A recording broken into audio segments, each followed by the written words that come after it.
ನಮ್ಮ ದೇಶಕ್ಕೆ ಮತ್ತೊಂದು ಬಾರಿ ನರೇಂದ್ರ ಮೋದಿ ಅವರನ್ನ ಪ್ರಧಾನಮಂತ್ರಿಗಳನ್ನಾಗಿ ಮಾಡಲು ನಾವೆಲ್ಲರೂ ಶ್ರಮಿಸಬೇಕು ಅಂತ ಮಾಜಿ ಸಚಿವ ಅರವಿಂದ ಲಿಂಬಾವಳಿ ಕರೆ ನೀಡಿದ್ರು.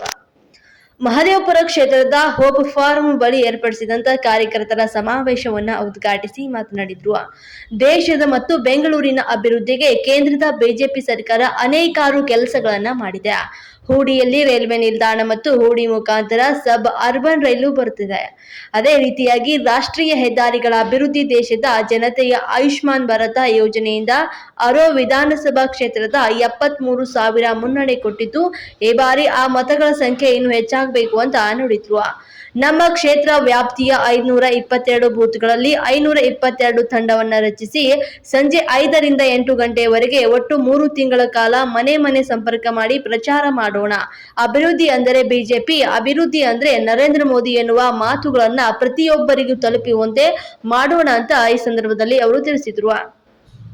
ಈ ಸಂದರ್ಭದಲ್ಲಿ ರಾಜ್ಯ ಸಹ ಉಸ್ತುವಾರಿ ಸುಧಾಕರ್ ರೆಡ್ಡಿ, ರಾಜ್ಯ ಸಂಘಟನಾ ಪ್ರಧಾನ ಕಾರ್ಯದರ್ಶಿ ರಾಜೇಶ್ ಜೀವಿ, ಬೆಂಗಳೂರು ಕೇಂದ್ರ ಲೋಕಸಭಾ ಕ್ಷೇತ್ರದ ಅಭ್ಯರ್ಥಿಯಾದ ಪಿಸಿ ಮೋಹನ್, ಕೇಂದ್ರದ ಉಸ್ತುವಾರಿ ಗುರುರಾಜ್ ಗಂಟಿಹೊಳಿ, ಶಾಸಕಿ ಮಂಜುಳಾ ಅರವಿಂದ ಲಿಂಬಾವಳಿ, ಮಂಡಲ ಅಧ್ಯಕ್ಷರಾದ ಮನೋಹರ್ ರೆಡ್ಡಿ, ಬಿಎನ್ ನಟರಾಜ್, ಮುಖಂಡರಾದ ಮಹೇಂದ್ರ ಮೋದಿ ಮತ್ತು ವರ್ತೂರು ಶ್ರೀಧರ್, ಚೆನ್ನಸಂದ್ರ ಚಂದ್ರಶೇಖರ್, ಎಲ್ ರಾಜೇಶ್, ಹೂಡಿ ಪೀಳಪ್ಪ ಇನ್ನಿತರ ಸಂದರ್ಭದಲ್ಲಿ ಭಾಗಿಯಾಗಿದ್ರು.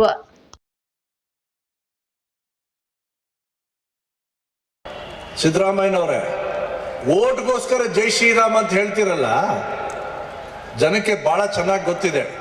ರಾಮ ಮಂದಿರದ ಹೋರಾಟ ಮಾಡಿರೋರು ಯಾರು, ರಾಮ ಮಂದಿರ ನಿರ್ಮಾಣ ಮಾಡಿರೋರು ಯಾರು, ದೇಶದ ಅಭಿವೃದ್ಧಿ ಮಾಡ್ತಾ ಇರೋರು ಯಾರು ಅನ್ನೋದು ಬಹಳ ಚೆನ್ನಾಗಿ ಗೊತ್ತಿದೆ.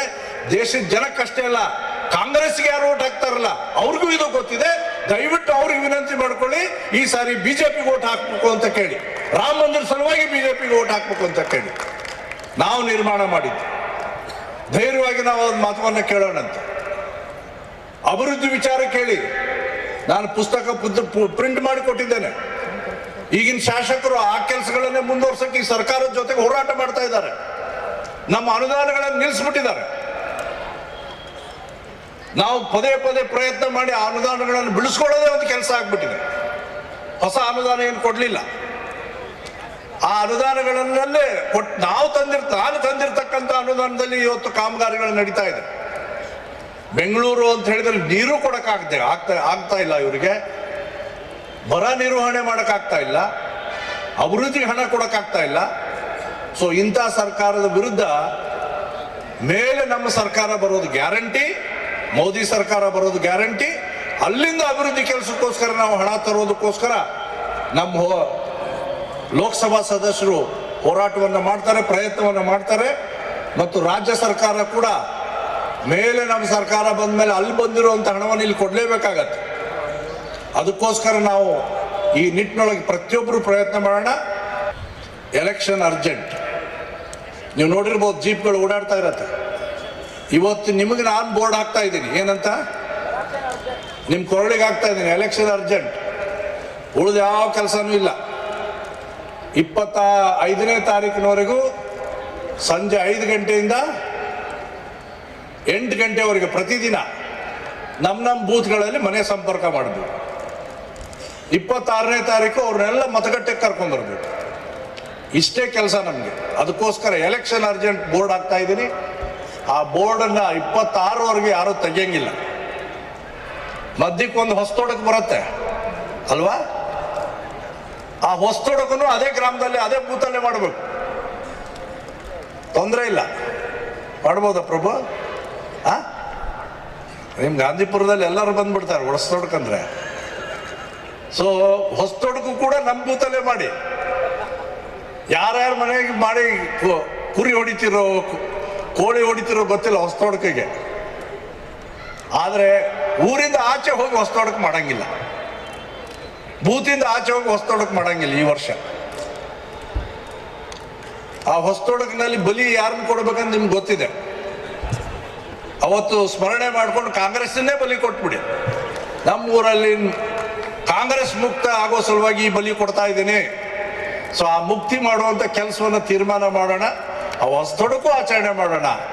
ಬಿಜೆಪಿಯ ಪ್ರಧಾನಮಂತ್ರಿಗಳು ಹೇಳಿದ್ದಾರೆ, ಚುನಾವಣೆ ಅಂತ ಹೇಳಿದ್ರೆ ಇದು ಪ್ರಜಾಪ್ರಭುತ್ವದ ಹಬ್ಬ.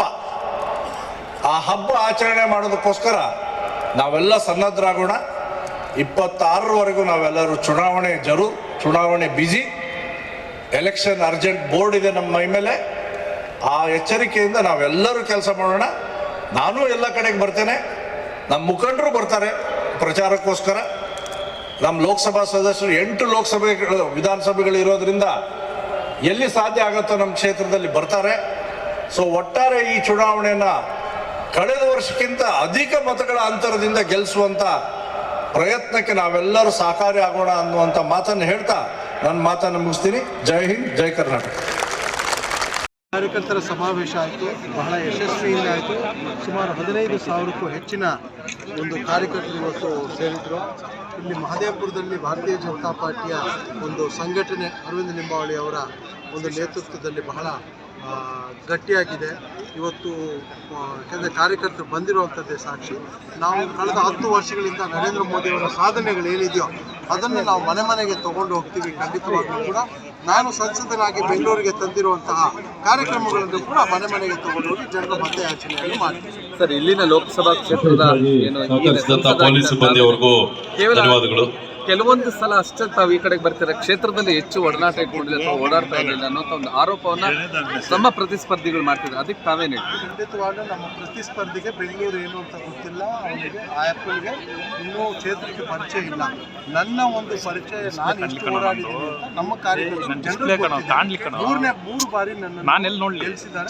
4ನೇ ಬಾರಿ ಕೂಡ ನನಗೆ ಕಾನ್ಫಿಡೆನ್ಸ್ ಇದೆ, ಜನ ಗೆಲ್ಲಿಸ್ತಾರೆ. ನೀವು ಈ ಬಾರಿ ಯಾವ ಒಂದು ಏನು ಕೇಂದ್ರ ಸರ್ಕಾರದ ಸಾಧನೆಗಳನ್ನೇ ಎತ್ಕೊಂಡು ಹೋಗ್ತೀರಾ ಅಥವಾ ಈ ಕ್ಷೇತ್ರವನ್ನ ಬೆಂಗಳೂರು ಕೇಂದ್ರ ಲೋಕಸಭಾ ಕ್ಷೇತ್ರವನ್ನ ಇನ್ನಷ್ಟು ಅಭಿವೃದ್ಧಿ ಪಡಿಸ್ತೇನೆ ಅನ್ನುವಂತಹ ಏನಾದರೂ ತಾವು ಒಂದು ನೀಲಿ ನಕ್ಷೆ ನಿಲ್ಸ್ಕೊಂಡು ಮತದಾರ ಬಳಿ ಹೋಗ್ತೀರಾ? ಖಂಡಿತವಾಗ್ಲೂ ಕೂಡ ನಾನು ಬೆಂಗಳೂರಿನ ಒಂದು ಸೆಂಟ್ರಲ್ ಕ್ಷೇತ್ರದ ಸಂಸದನಾಗಿ ನಾನು ಬೆಂಗಳೂರಿಗೆ ಸಭಾಪತಿ ತರೋದ್ರಲ್ಲಿ ನಾನು ಬಹಳ ನಾನು ಶ್ರಮ ವಹಿಸಿದ್ದೀನಿ. ಇವತ್ತು ಅದು 18,600 ಕೋಟಿಯ ಒಂದು ಪ್ರಾಜೆಕ್ಟನ್ನು ನಮ್ಮ ನೆಚ್ಚಿನ ಪ್ರಧಾನಮಂತ್ರಿಗಳು ಅದನ್ನು ಉದ್ಘಾಟನೆಯನ್ನು ಮಾಡಿದ್ದಾರೆ.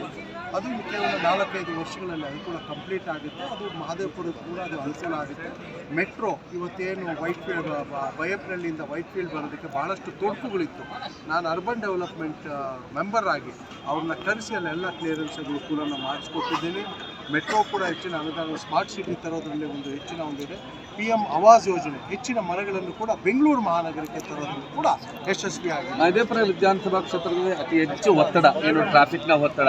ಇದಕ್ಕೆ ಸಬರ್ಬನ್ ತಾವು ಹೇಳಿದಾಗೆ ಸಬರ್ಬನ್ನು ಮತ್ತೆ ಮೆಟ್ರೋ ಬಂದಿದ್ರು ಕೂಡ ಆ ಒತ್ತಡ ಇನ್ನೂ ಕಡಿಮೆ ಆಗಿಲ್ಲ. ಇದಕ್ಕೆ ಪರ್ಯಾಯಗಳು ಮತ್ತೆ ಇದಕ್ಕೆ ಇನ್ನಷ್ಟು ಏನು ವೇಗವನ್ನು ಪಡ್ಕೊಳ್ಳುತ್ತೆ ಸರ್? ನೋಡಿ, ಇವಾಗ ಸಬರ್ಬನ್ನು ಶುರುವಾಗಲಿಕ್ಕೆ ಇನ್ನೂ 1 ವರ್ಷ ಆಗುತ್ತೆ. ಮೊದಲನೆಯ ಒಂದು ರೀಚು 4 ರೀಚು ಸಬರ್ಬನ್ನು ರೀಚ್ ಶುರುವಾದರೆ 10 ಲಕ್ಷಕ್ಕೂ ಹೆಚ್ಚು ಜನ ಪ್ರಯಾಣ ಮಾಡ್ತಾರೆ. ಖಂಡಿತವಾಗ್ಲೂ ಕೂಡ ಮೆಟ್ರೋಲ್ 15 ಲಕ್ಷ, ಇದರಲ್ಲಿ 10 ಲಕ್ಷ ಜನ ಪ್ರಯಾಣ ಮಾಡಿ, ಜೊತೆಗೆ ಮೆಟ್ರೋ ಕೂಡ ಇನ್ನೊಂದು ಎಕ್ಸ್ಟೆನ್ಷನ್ ಕೂಡ ಆಗೋದ್ರಿಂದ ಖಂಡಿತವಾಗ್ಲೂ ಕೂಡ ಟ್ರಾಫಿಕ್ ಮೇಲೆ ಒಂದು ಸ್ವಲ್ಪ ರೋಡಲ್ಲಿ ಪ್ರೆಷರ್ ಕಮ್ಮಿ ಆಗುತ್ತೆ. ಕೊಡ್ತೀರಾ? ಮತ್ತು ಈ ಬಾರಿ ನೀವೇನು ಅಪೇಕ್ಷೆಯನ್ನ ಸಂಸದರಿಂದ ಹಿಡಿಸ್ಕೊಂಡಿದ್ದೀರಾ? ಈ ಲೋಕಸಭಾ ಚುನಾವಣೆಯಲ್ಲಿ ಈಗ ನಮ್ಮ ಭಾರತೀಯ ಜನತಾ ಪಕ್ಷದಿಂದ PC ಮೋಹನ್ ಅವರಿಗೆ ಈ ಬಾರಿ ಟಿಕೆಟ್ ದೊರೆತಿದೆ. ಇದು 4ನೇ ಬಾರಿ ಸ್ಪರ್ಧೆ ಮಾಡ್ತಿರೋದು. 3 ಬಾರಿ ಗೆದ್ದಿದ್ದಾರೆ, ಈಗ 4ನೇ ಬಾರಿ ಅವರಿಗೆ ಟಿಕೆಟ್ ದೊರೆತಿರೋದು. ಈಗ ನಮಗೆ ವಿಶ್ವಗುರು ಆದಂಥ ನಮ್ಮ ನರೇಂದ್ರ ಮೋದಿಜಿಯವರು ಪ್ರಧಾನಮಂತ್ರಿಗಳಾಗಬೇಕು. ಹೀಗಾಗಿ ಅವರು ತಂದಂಥ ಯೋಜನೆಗಳು ನಮಗೆ ತುಂಬ ಉಪಯೋಗ ಆಗುತ್ತೆ. ಹೀಗಾಗಿ ನಮಗೆ ಈ ಬಾರಿ ನಮಗೆ ಕೇಂದ್ರ ಸರ್ಕಾರ BJP ಭಾರತೀಯ ಜನತಾ ಪಕ್ಷ ಗೆಲ್ಲಬೇಕು. ಗೆದ್ದೇ ನರೇಂದ್ರ ಮೋದಿಜಿಯವರಾಗ್ತಾರೆ. ಅವರು ಕೊಟ್ಟಂಥ ಒಂದು ಯೋಜನೆಗಳು ಇಡೀ ನಮ್ಮ ಭಾರತಕ್ಕೆ ತುಂಬ ಬಲ ತಂದಿದೆ ಅಂತ ನಮ್ಮ ಭಾರತಕ್ಕೆ, ಮತ್ತು ಇಡೀ ನಮ್ಮ ಪ್ರಪಂಚದಲ್ಲಿ ಅವರು ಹೆಸರು ಕೂಗು ಬರ್ತಾ ಇದೆ.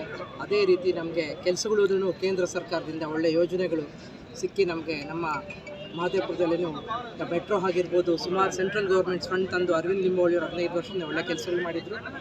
ಈಗ ನನ್ನ 11 ತಿಂಗಳಿಂದ ನಾನು ಸಾಕಷ್ಟು ಕೆಲಸಗಳು ಪ್ರಯತ್ನ ಮಾಡ್ತಾ ಇದ್ದೀನಿ. ಆದರೆ ಈಗ ನಮಗೆ ಈ ರಾಜ್ಯ ಸರ್ಕಾರದಿಂದ ಅನುದಾನಗಳು ಬಹಳ ಕಡಿಮೆ ಆಗಿದೆ. ಕೇಂದ್ರ ಸರ್ಕಾರದಿಂದನೂ ಕೆಲವೊಂದು ನಮಗೆ ಸಿಕ್ಕಿದೆ, ಆದರೆ ರಾಜ್ಯ ಸರ್ಕಾರದಿಂದ ಭಾಳನೇ ನಮಗೆ ಕಡಿಮೆ ಆಗಿದೆ ಅಂತ ಹೇಳ್ತೀನಿ. ಈ ಬಾರಿ ನಮ್ಮ PC ಮೋಹನ್ ಅವರು ಒಂದು ಒಳ್ಳೆ ಲೀಡಲ್ಲಿ ಗೆಲ್ತಾರೆ. ಈ ಸರಿ ನಮ್ಮ ಕಾರ್ಯಕರ್ತರು, ಮುಖಂಡರು ಪ್ರತಿಯೊಬ್ಬರು ಅರವಿಂದ್ ಲಿಂಬಾವಳಿಯವರ ಮಾರ್ಗದರ್ಶನದಲ್ಲಿ ಈ ಸರಿ ಮಹದೇವಪುರದಲ್ಲಿ PC ಮೋಹನ್ ಅಣ್ಣನವ್ರಿಗೆ ಈ ಸರಿ ನಾವು ಲೀಡಲ್ಲಿ ಕೊಟ್ಟು ಗೆಲ್ಲಿಸ್ತೀವಿ ಅಂತ ಹೇಳ್ತೀನಿ. ನಮಸ್ಕಾರ.